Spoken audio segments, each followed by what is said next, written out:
నేను పరవాడ స్వామిని, గాజువాక డివిజన్ మాజీ ప్రెసిడెంట్. నా గురించి మీకు ప్రత్యేకంగా చెప్పాల్సిన అవసరం లేదు. మీరు అందరూ నాకంటే చిన్నవాళ్లు. అందుకే ఒక పెద్దవాడిగా అనుభవంతో ఒక మాట చెబుతున్నాను, అర్థం చేసుకుని వినండి. ఇంకా సంవత్సరంన్నరలో నేను రిటైర్మెంట్ అవ్వబోతున్నాను. అది నాకు బాధగా లేదు. కాని ఏ స్థితిలో రిటైర్ అవుతున్నానో అదే నా బాధ. 25 సంవత్సరాలకు పైగా ఈ సంస్థలో కాంట్రాక్ట్ కార్మికుడిగా పనిచేశాను.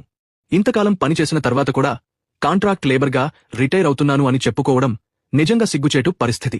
రిటైర్ అయిన తర్వాత నాకు ఒక్క రూపాయి బెనిఫిట్ కూడా రాదు. పెన్షన్ లేదు, గ్రాట్యుటీ లేదు, భవిష్యత్తుకు భరోసా లేదు. అంటే నా భార్య, నా పిల్లల మీద ఆధారపడి జీవించాల్సిన పరిస్థితి. ఈరోజు మీకు జీతం పెరిగింది కాబట్టి బాగానే ఉంది అనిపించవచ్చు. కానీ రేపు మీ పరిస్థితి కూడా నాదిలాగే అవుతుంది.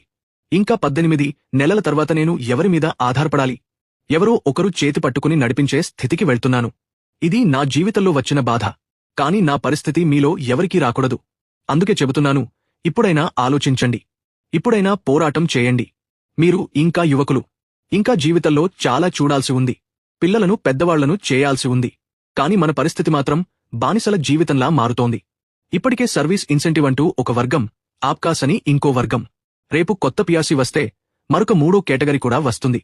ఇది ఏమిటి? మన జీవితాన్ని ఇలా ముక్కలుగా విడదీసే వ్యవస్థ కాదా ఇది? నా జీవితం ఇప్పటికే బానిస బ్రతుకుగా మారిపోయింది. కాని ఒక ప్రశ్న అడుగుతున్నాను, మీది కూడా బానిస బ్రతుకు అవ్వాలా? రేపు మీరు కూడా నాలాగే రిటైర్ అవ్వాలా? ఎటువంటి బెనిఫిట్స్ లేకుండా? ఒక్కసారి ఆలోచించండి. మిమ్మల్ని చూస్తుంటే నాకు కన్నీళ్లు వస్తున్నాయి. ఎందుకంటే నా జీవితం గుర్తుకొస్తోంది. అందుకే చెబుతున్నాను, కొద్దిగా మారండి.